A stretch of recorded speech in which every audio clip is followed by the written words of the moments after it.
Hi అండి. Hi అందరికీ శ్రావణ శుక్రవారం శుభాకాంక్షలు అండి. సో ఇప్పుడైతే కనుక పూజ స్టార్ట్ అవుతుంది. అమ్మవారిని అయితే తయారు చేసేసానండి. ప్రసాదాలు కూడా రెడీ అయిపోయినాయి. సో ఇంక పూజ దగ్గర కూర్చోవడమే ఆలస్యం. సో మీరందరూ కూడా వచ్చేయండి మా ఇంటికి వరలక్ష్మి వ్రతం చూడడానికి, అలాగే తాంబూలాలు తీసుకోవడానికి.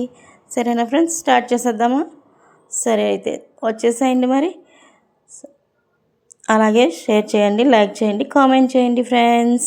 అలాగే సబ్స్క్రైబ్ చేసుకోండి. సో మా చిన్న అమ్మాయి అయితే బొట్టు పెట్టేసుకొని రెడీ అయిపోయిందండి. సో మా పెద్ద అమ్మాయి కూడా పూజ దగ్గర కూర్చుంది. సో ఇద్దరు కూర్చున్నారండి పూజ దగ్గర అయితే. ఇకపోతే కనుక పూజ దగ్గర స్టార్ట్ అయింది. మీకు మంత్రాలు అన్నీ చాలాసేపు పూజ ఉంటుంది కదా, సో అందుకే కొంచెం ఫాస్ట్గా పెట్టాను. మీరు అంతసేపు చూడడం అంటే కొంచెం కష్టంగానే ఉంటుంది కదా, అందుకని ఫాస్ట్గా చేస్తానండి. పూజ అయితే మాత్రం చాలాసేపు జరిగింది. సో ఇప్పుడైతే అమ్మవారిని రెడీ చేస్తామండి. సో చూసారు కదా, బ్లూ కలర్ శారీలో అండ్ కింద మెరూన్ కలర్ బార్డర్ శారీ అండి. అమ్మవారి కోసం తీసుకున్నానండి ఈ శారీ. నేను కట్టుకున్న శారీ అయితే కనుక గ్రీన్ కలర్ అండి అండ్ సిల్వర్ బార్డర్. ఇప్పుడు అంతా సిల్వర్ బార్డర్తో బాగా వస్తున్నాయి కదా, సో అందుకని సిల్వర్ బార్డర్ తీసుకున్నానండి నేను. సో అమ్మవారికి అయితే మాత్రం నగలు అండ్ అలాగే ఫేస్ మొత్తం కిరీటం అన్నీ కూడా స్టోన్స్తో తయారు చేశానండి. నేనే తయారు చేసుకున్నాను. అలాగే అమ్మవారికి ఎప్పుడు ప్రతి సంవత్సరం వేసే నగలన్నీ వేరేగా ఉంటాయండి. సో వాటిని అయితే వేశాను. రూపుల హారం వేసాను, నెక్లెస్లు పెట్టాను అండ్ వడ్లానాలు అన్నీ కూడా పెట్టానండి. అది ఆ పాపే తయారు చేసింది శారీ. అంటే ప్రతి సంవత్సరం కూడా మేము పెద్ద బింది పెట్టండి పెద్ద సైజులో అమ్మవారిని తయారు చేసేవాళ్ళం అన్నమాట. సో ఈ సంవత్సరం ఎందుకు తయారు చేయలేదంటే కనుక పాపకి హెల్త్ బాగాలేదు, మీకు తెలుసు కదా.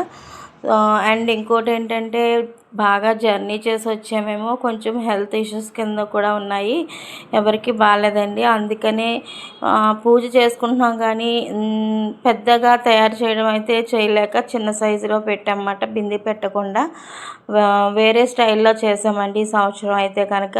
సో నెక్స్ట్ ఇయర్ తప్పకుండా పెద్ద సైజులో చేసి మీకు మళ్ళీ పెడతాము. నిరుడు కూడా పెట్టాను, అది మీకు ఎవరైనా చూడాలి అనుకుంటే కనుక మన ఈ వీడియోలో లాంగ్లో కింద ఉంటుందండి, లాంగ్ వీడియోస్ కింద ఉంటుంది.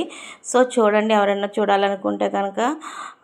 సో ఇంకా వచ్చేసి ఫ్లవర్స్ డెకరేషన్ అండ్ కింద కూడా మనకి స్టెప్స్ టైప్లో కూడా నిరుడు కింద సంవత్సరం తయారు చేసినవి అవి కూడా. సో ఈ సంవత్సరం స్టైల్ పూర్తిగా మార్చేసాం కదా. ఇంతకు ముందు ఏంటంటే టేబుల్ వేసి టేబుల్ మీద అమ్మవారిని పెట్టి 3 స్టెప్స్ టేబుల్ కింద చేసేవాళ్ళం అన్నమాట. స్టెప్ బై స్టెప్ 3 స్టెప్స్ వచ్చాయండి ప్రసాదాలు పెట్టడానికి అయ్యని. అండ్ ఏంటంటే అప్పుడు మనకి ఈ టైప్లో పెట్టడానికి లేదు. సో ఈసారి ఏంటంటే మనకి చక్కగా పాలరాయితో పెట్టుకొని చేసుకోవడానికి ఉంది కదా, ఒక బేస్ కింద ఉంది. సో అందుకనేసి ఈ సంవత్సరం ఈ టైప్లో అయితే చేశాను. సో నెక్స్ట్ ఇయర్ అయితే స్టెప్ అండ్ మారుతుంది, మోడల్ అయితే మార్చాము, మళ్ళీ సంవత్సరం కూడా మారుస్తాము. సో ఇకపోతే వరలక్ష్మి వ్రతానికి ప్రతి సంవత్సరం కూడా 4 వారాలు చేసుకుంటామండి. సో మొన్న వారం చేసుకున్నాను, సో ఈ వారం చేసుకున్నాను. కాదంటే మనకి శ్రావణ శుక్రవారం అయితే కనుక ఈరోజు ఈ డేట్ నుండి స్టార్ట్ అవుతుంది కదా. సో మనకి పౌర్ణానికి ముందు వచ్చేటి శ్రావణ శుక్రవారం మాత్రమే పూజ చేసుకుంటాము, మాత్రమే చేసుకోవాలని నేను రూల్ కాదు అని. కానీ మనకి పూజా విధానం అయితే శ్రావణ శుక్రవారం పౌర్ణానికి ముందు వచ్చే శ్రావణ శుక్రవారం మాత్రమే చేసుకుంటాం ఎక్కువగా. సో అందుకని వీలైనంత వరకు ఈ రోజునే చేసుకుంటాము. లేదు చాలామందికి ఒకవేళ అప్పుడు చేసుకోవడం కుదరకపోతే కనుక మిగిలిన వారాల్లో కూడా చేసుకోవచ్చు అని కూడా ఉందండి. నేను 4 వారాలు అయితే చేసుకుంటామండి. ఇక పూజ దగ్గరికి వచ్చేసరికి చాలా మటుకి దీపారాధన అయిపోయింది అండ్ అలాగే విఘ్నేశ్వరి పూజ అయిపోయింది, అమ్మవారి పూజ కూడా అయిపోయిందండి, కుంకుమ పూజ అయిపోయింది.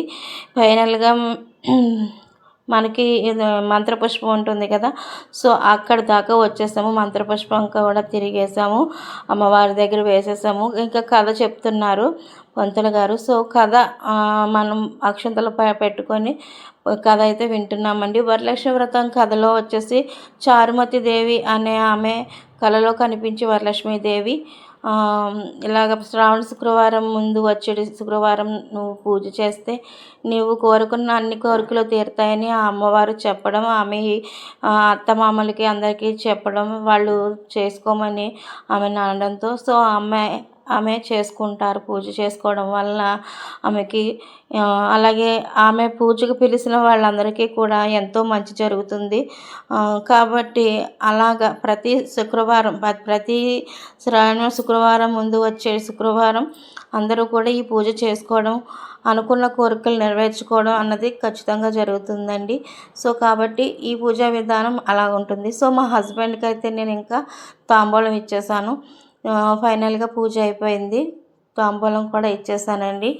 ఇచ్చేసి ఇకపోతే కనుక చూసేసారు కదా, ఎప్పటి నుంచో మా హస్బెండ్ అడుగుతున్నారుగా చూడాలని. సో మా హస్బెండ్ని కూడా చూపించేశాను. సో నెక్స్ట్ అయితే కనుక ఇంట్లో ప్రసాదాలు అమ్మవారి చేసినవి అయితే కనుక పులిహార చేశానండి.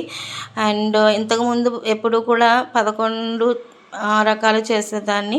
సో ఈసారి 5 ఐటమ్స్ చేశాను. 1 పులిహార చేశానండి, 2 పరమాన్నం వండాను, 3 వచ్చేసి అత్తేసరి అన్నం వండాను, 5 గారెలు చేశాను, 5 అక్కడితో వండిన పదార్థాలు అయితే అవి చేశానండి. సో ప్లీజ్ ఫ్రెండ్స్ ఛానల్ని సబ్స్క్రైబ్ చేసుకోండి, కామెంట్ చేయండి ఫ్రెండ్స్. బాయ్.